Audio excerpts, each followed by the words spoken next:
Assalamualaikum warahmatullahi wabarakatuh. Perkenalkan, saya Sabila Asmarani dengan NIM 08051182126006. Di video ini saya akan menjelaskan mengenai 5 software untuk memenuhi laporan akhir praktikum dasar-dasar penginderaan jauh dengan materi pengenalan software. Jadi kelima software tersebut ialah ArcGIS, QGIS, RMapper, Envy, dan Snap. Untuk software pertama yang akan saya perlihatkan ialah ArcGIS.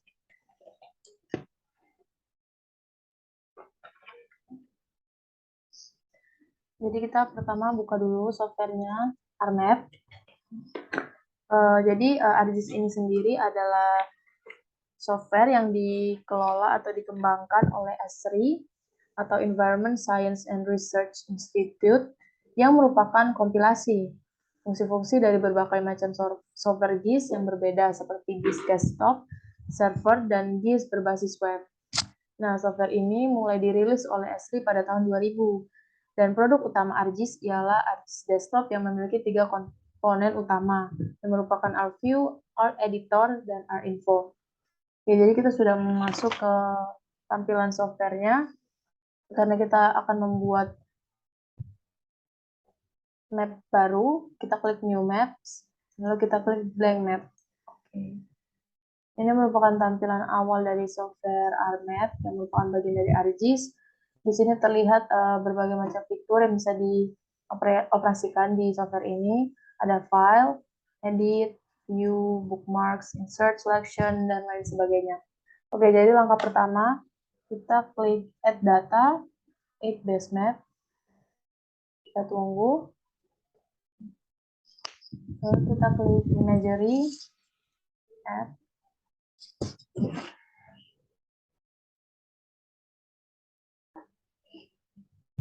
Jadi kecepatan pengoperasian software ini bergantung ke kecepatan jaringan internet yang digunakan. Karena aplikasi ini tidak bisa dioperasikan apabila perangkat dalam keadaan offline atau tidak terhubung dengan jaringan internet.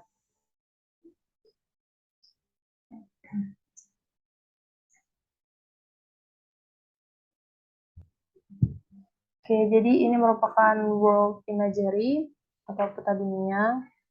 Oke, jadi sekarang kita perlu untuk menemukan lokasi dari Let Indraja. Pertama kita zoom in peta Indonesia, lalu kita ke Sumsel.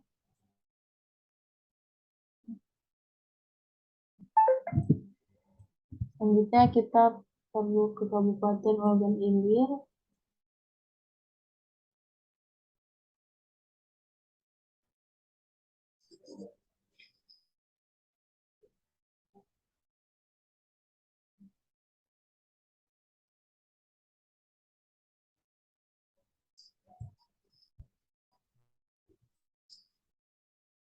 Oke, di sini adalah Unsri.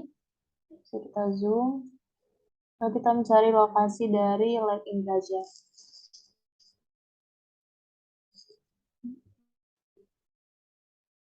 Ini adalah Lab Indraja.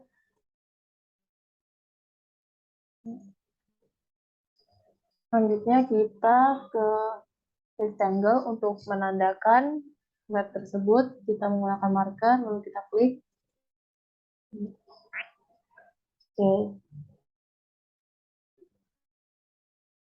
Nah, di sini kita ubah map scale-nya menjadi 2000, 1:2000. Selanjutnya kita akan ekspor dengan convert graphics to features.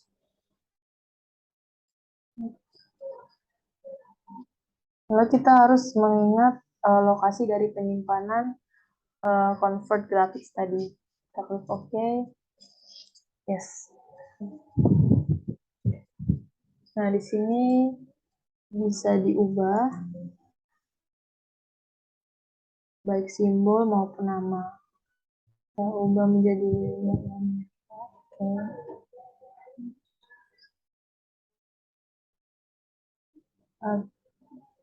Aura video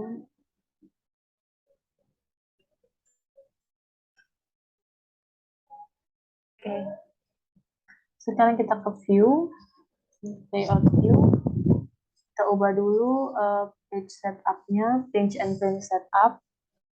Kita menggunakan A4 dan landscape. Di sini bisa disesuaikan ukuran dari peta.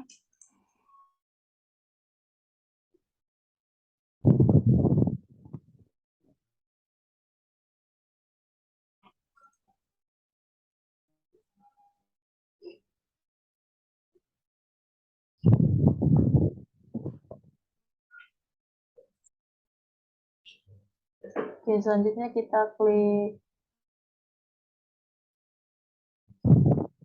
kanan. Bisa disesuaikan juga agar lokasi LED berada di tengah. Oke, selanjutnya kita klik kanan dan kita ke properties, new grid, pilih yang measured, lalu next, finish, apply, dan oke. Lalu akan muncul garis-garis yang menunjukkan titik koordinat.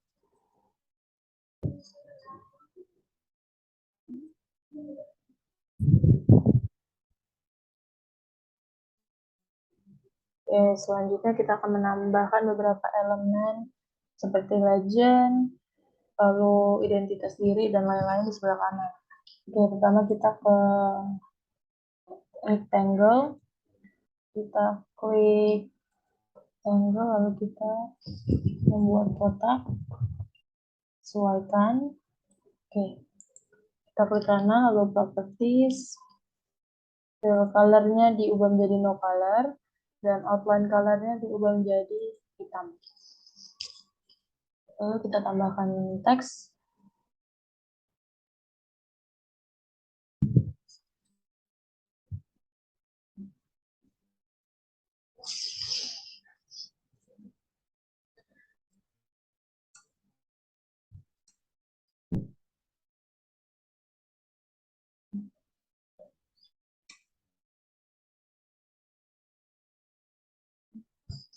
Sini bisa diubah dari font, angle-nya, angle, karakter spacing, leading.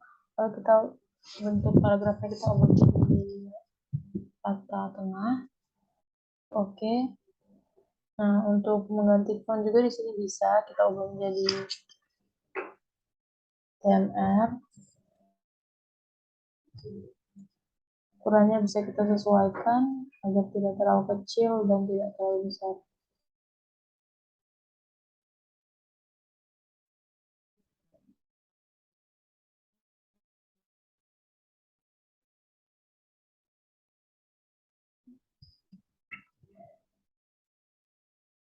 Oke, sudah. Selanjutnya kita akan menambahkan arah mata angin juga scale bar.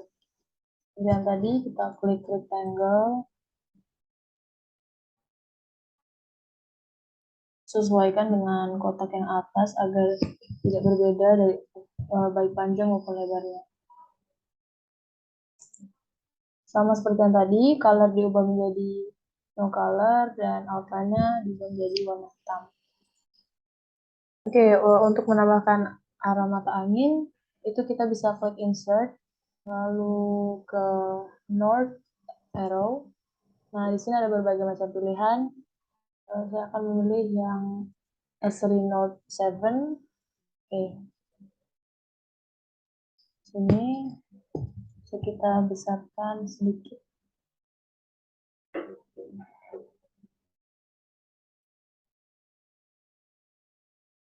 Oke, sudah. Selanjutnya kita akan menambahkan scale bar. Di sini langsung ada pilihannya. Kita akan memakai yang alternating scale bar 2. Lalu kita klik more style. Maksudnya kita klik properties. Lalu untuk division units-nya kita ubah menjadi kilometer. Oke. Sini sudah muncul. Kita sesuaikan kembali dengan ukuran. dari kotak outline.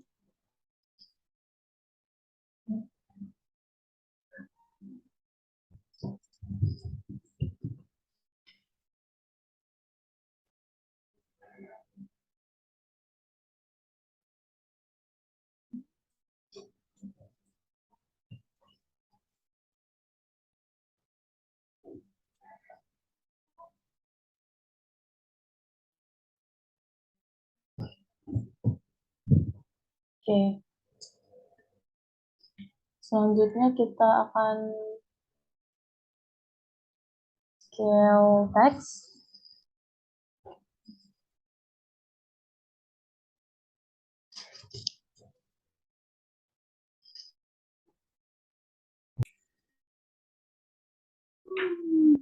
Oke, sekarang kita akan memasukkan scale text.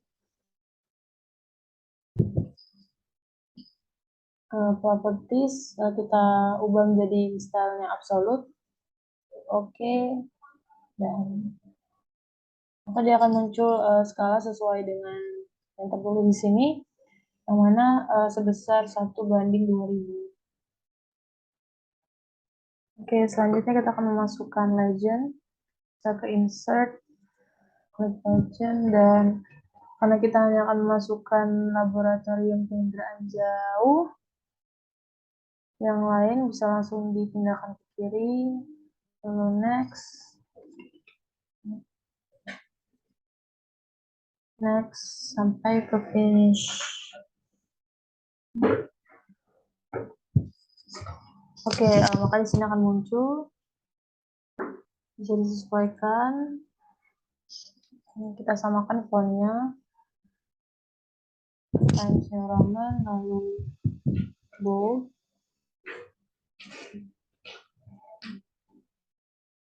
karena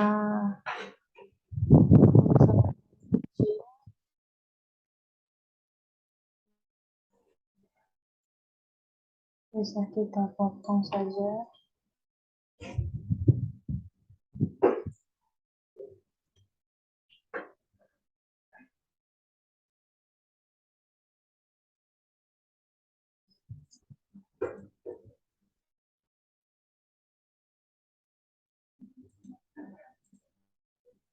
Kita bisa sesuaikan agar ukurannya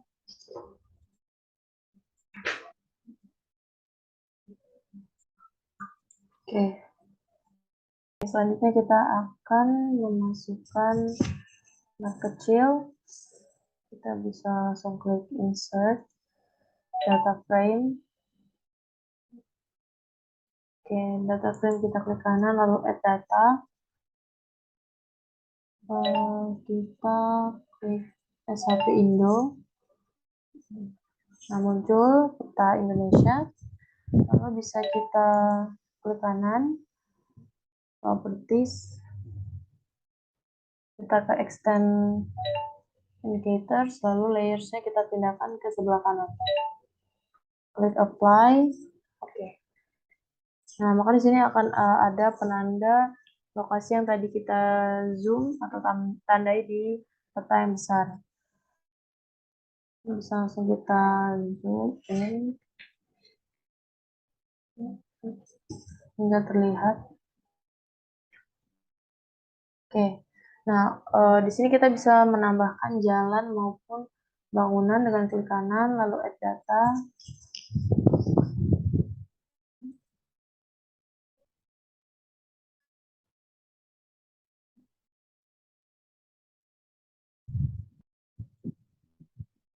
Nah, di sini merupakan data dari Kabupaten Ogan Ilir.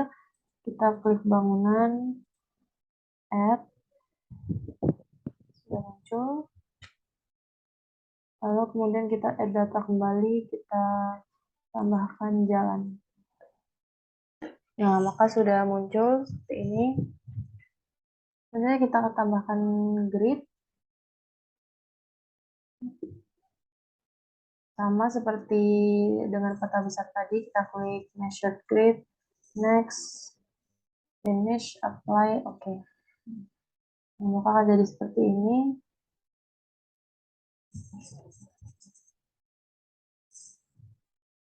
Lalu kita klik rectangle, kembali kita tambahkan kotak.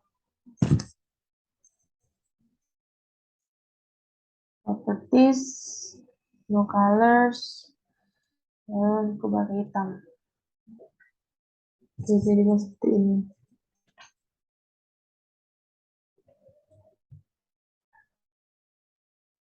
Kita rapikan kembali. Selanjutnya kita akan menambahkan identitas diri.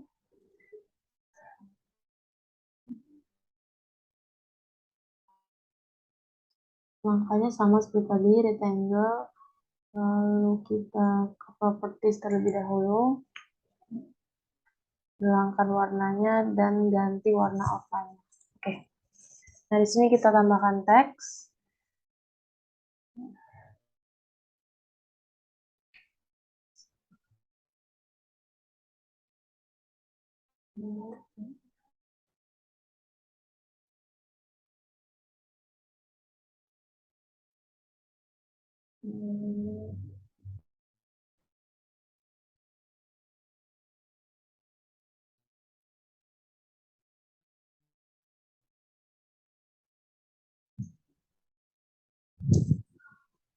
Kita sesuaikan fontnya agar sama.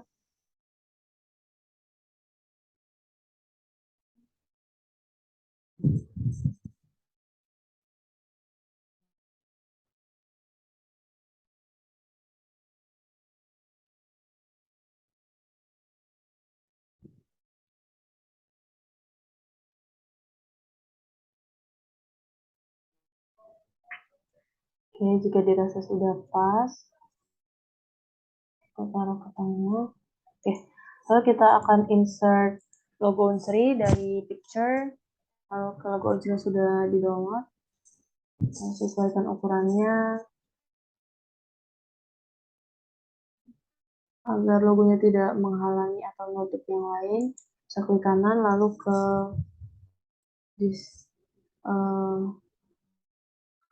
order, kita send to back. Jadi akan jadi seperti ini.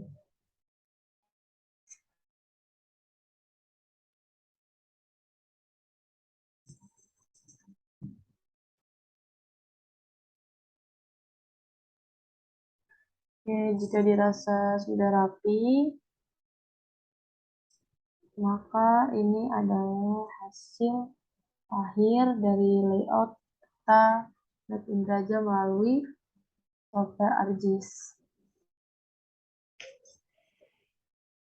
Oke, ini bisa disimpan dengan berbagai macam format, file, bisa RMap dokumen, ataupun jika ingin dijadikan gambar, bisa ke export map, lalu kita ganti ke PNG atau JPEG. Nah, di judul, kita klik save. Oke, sekian penjelasan untuk software ArcGIS. Selanjutnya saya akan menjelaskan mengenai software Snap Desktop. Jadi Snap ini adalah software yang diciptakan untuk mengolah data citra satelit Sentinel, baik Sentinel-1 Toolbox, Sentinel-2 Toolbox, dan Sentinel-3 Toolbox. Nah, tetapi software ini juga dapat dimanfaatkan untuk pengolahan data citra satelit lainnya. Dan juga merupakan inovasi platform yang dibiayai oleh ESA SEO, dan dia memiliki kelebihan, yaitu Snap ini tersedia secara gratis untuk Windows, Mac, OS X, dan Linux, dan dapat diunduh melalui website official dari software ini. Oke, jadi ini merupakan tampilan pertama yang akan ditampilkan oleh software ini saat pertama kali dibuka. Kita langsung next. Oke, jadi ini merupakan fitur-fitur yang bisa digunakan saat membuka aplikasi ini. Yang pertama ada file. Jadi biasa ada open product, reopen, product library, lalu ada section, projects, import, export, dan exit. Sini ada edit, ada view, ada bisa dilihat status bar atau synchronize image cursor, synchronize image views, toolbars. Ini merupakan toolbars, bisa dicentang jika tidak, bisa di-unchecklist jika tidak diperlukan, ataupun sebaliknya. Lalu ada analisis, correlative plot, scatter plot, profile plot, geocoding, information, histogram, statistik, dan metadata plot. Lalu ada layer, ada vektor, jadi import atau export, raster, terdapat berbagai macam fitur, optical, radar. Ini merupakan fitur yang tersedia di tab radar. Lalu ada tools, window, dan help. Oke, jadi software Snap ini juga sangat ideal untuk pemrosesan dan analisis observasi bumi. Nah, selain itu, software ini berbasis sumber terbuka atau open source dan dapat diakses secara gratis. Dan Snap ini menjadi salah satu elemen penting dalam mengolah data citra satelit yang disajikan dalam berbagai variasi DEM sesuai kebutuhan pengguna. Pengenalan Snap sangat penting dilakukan untuk mendalami pengolahan data citra. Oke, jadi di sini ada produk explorer dan pixel info. Ya, kita sudah open product. Di sini akan tertulis produk yang sedang dibuka di software ini. Di sini ada navigation, color, uncertainty, workview, merupakan globe atau penampakan ini. Oke. Dan di sebelah kanan terdapat 3 section, yaitu product library, layer manager, mask manager. Di sini terdapat berbagai macam fitur, dan untuk Snap mungkin sampai situ saja. Lanjut ke software selanjutnya. Software selanjutnya itu adalah QGIS. Jadi QGIS ini merupakan perangkat lunak untuk sistem informasi geografis, sama seperti kedua software sebelumnya. Yang ini bersifat open source dan free atau gratis. Nah, QGIS ini dulunya dikenal sebagai Quantum GIS, ialah salah satu proyek dari OSGeo, sebuah organisasi nirlaba dan nirpemerintah yang memiliki tujuan untuk menyatukan berbagai komunitas geospasial dari berbagai belahan penjuru dunia. Oke, jadi sekarang kita bisa langsung ke aplikasinya. Kita buka QGIS Desktop versi 3.6. Nah, Quantum GIS atau QGIS ini adalah cross-platform perangkat lunak bebas open source desktop pada sistem informasi geografis. Aplikasi ini dapat menyediakan data, melihat, mengedit, dan memiliki kemampuan analisis. Quantum GIS ini dapat berjalan pada sistem operasi yang berbeda-beda, termasuk Mac OS X, Linux, Unix, dan Microsoft Windows. Nah, dalam perizinan, QGIS ini sebagai perangkat lunak bebas, aplikasi di bawah GPL atau General Public License yang dapat secara bebas dimodifikasi untuk melakukan tugas yang berbeda atau lebih khusus. Jadi QGIS ini memungkinkan pengguna shape file, pertanggungan, dan geodatabases pribadi. Jadi ini merupakan tampilan awal dari software QGIS. Di sini di bagian atas terdapat beberapa fitur, terdapat tab project, edit, view, layer, setting, plugins, vector, raster, database, web mesh, processing help. Sedangkan di bagian kiri juga terdapat berbagai macam pilihan dari fitur. Sini untuk layers. Oke, jadi kemarin waktu praktikum sudah diajarkan untuk cara menginstal plugins. Jadi pada dasarnya plugins ini adalah software yang menambahkan fitur tertentu pada program tanpa mengharuskan program itu harus diubah. Nah, plugin ini berfungsi untuk menjadikan sebuah situs atau program lebih fungsional dengan menghadirkan beberapa fitur pendukung yang sekiranya akan dibutuhkan saat diakses. Jadi di sini ada tab plugins, bisa diklik, lalu manage and install plugins, lalu akan load. Nah, ini adalah tampilan untuk menginstal plugins. Di sini ada all.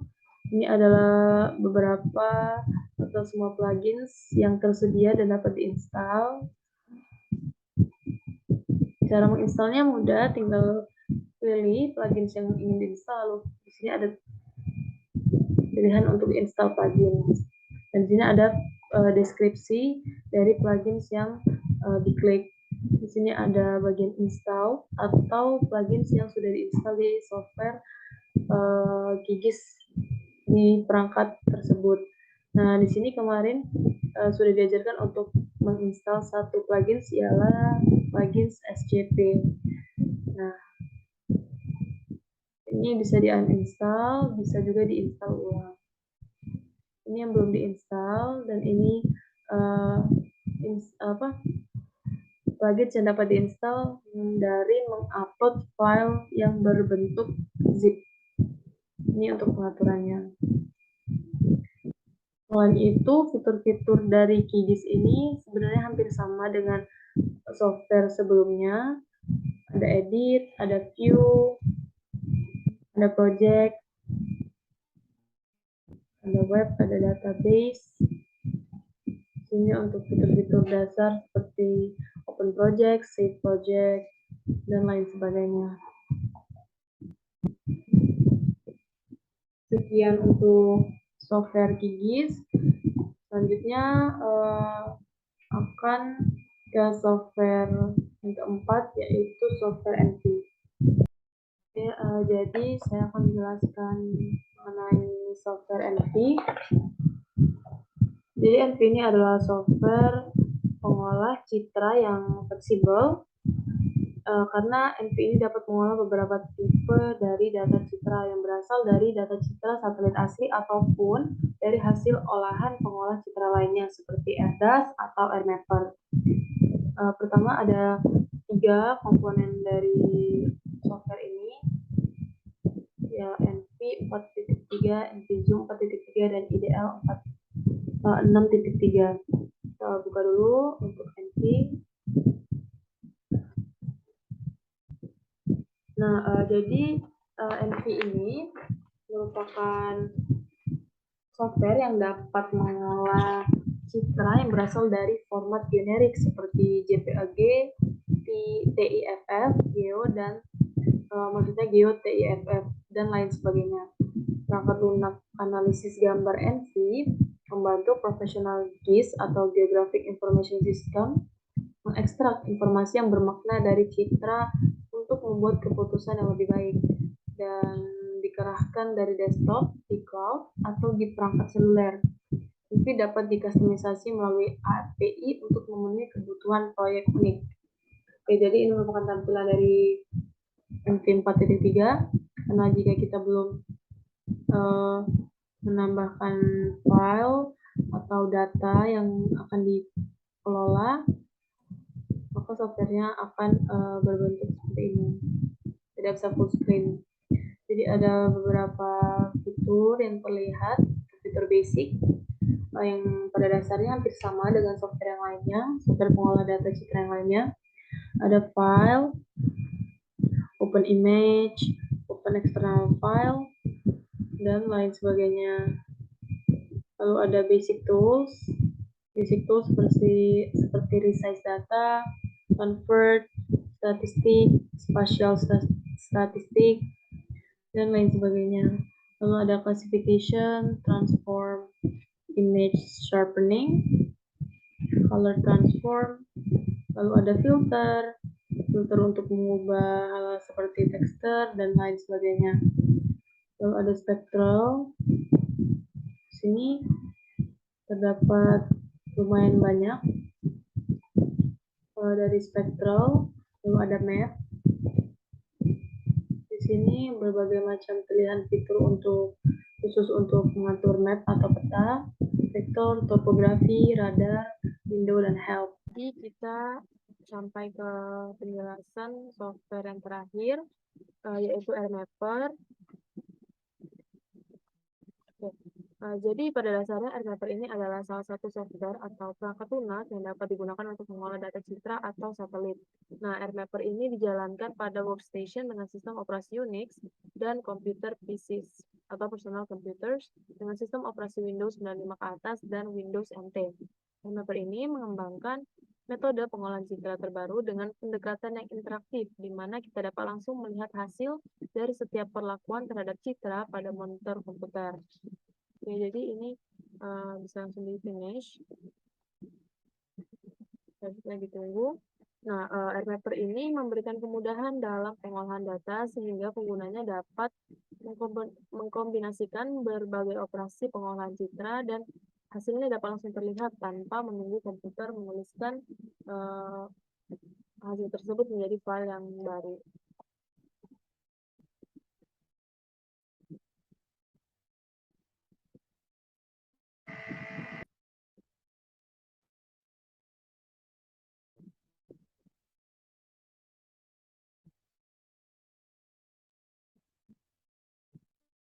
Oke, ini adalah tampilan awal dari software AirMapper.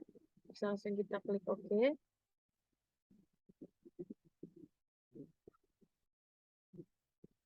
Nah, di sini terlihat kalau di pojok kiri atas terdapat berbagai tab dan berbagai fitur, sama seperti beberapa software sebelumnya. Fitur yang disediakan oleh AirMapper pun tidak jauh beda. Ada file dengan new, open into new surface, save, page setup, lalu ada edit, annotate vector, edit create regions, edit ARC atau info, edit class atau region, dan preference. Lalu ada view untuk perspektif 3D atau fly through 3D, algorithm, zoom, ada statistik juga, Values profile, coordinate, toolbars. Toolbars ini bisa di checklist.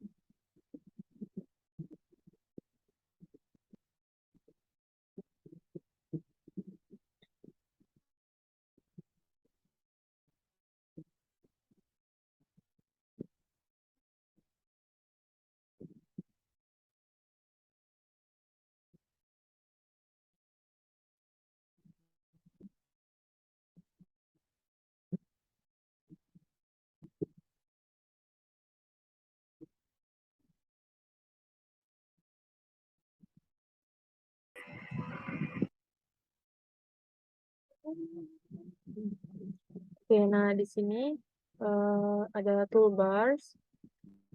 Ini bisa di-checklist jika dibutuhkan atau unchecklist jika tidak. Lalu ada proses, terdapat radar command, digitizer, grading, geocoding, classification, calculate statistic, roll cells, untuk vector polygons, region, composition. Lalu ada utilities, ini untuk import graphics, import grading, import image, dan lain sebagainya. Lalu di sini ada Windows, new Windows atau jendela baru. Lalu help, ada user guide, applications, customizing, installation, dan lain-lain. Ini pun merupakan basic features yang tersedia seperti ini new, open, lalu ada annotate, dan lain sebagainya. Jadi mungkin untuk software AirMapper sampai di situ saja.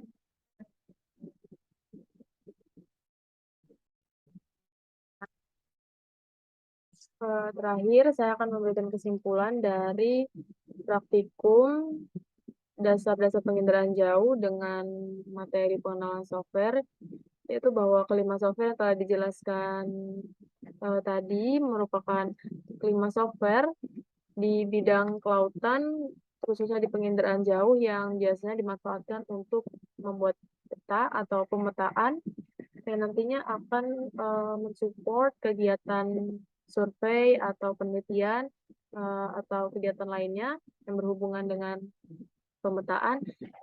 Kelima dari software tersebut ialah yang pertama ArcGIS, yang merupakan software yang dikembangkan oleh ESRI, Environment Science and Research Institute, yang merupakan kompilasi dan aplikasi utama dari ArcGIS ini adalah ArcGIS Desktop, yang memiliki 3 komponen utama yaitu ArcView, ArcEditor, dan ArcInfo.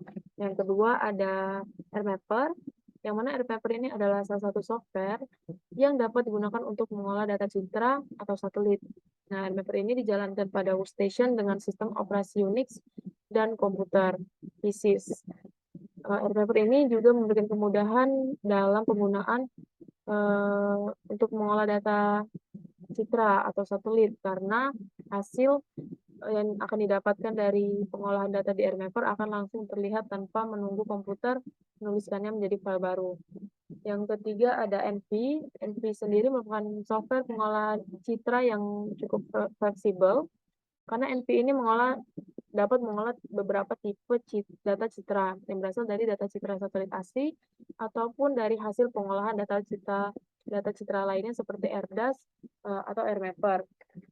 Nah, NV ini juga dapat mengolah data citra yang berasal dari format generik seperti JPEG, TIFF, GUTIFF, dan lain-lainnya.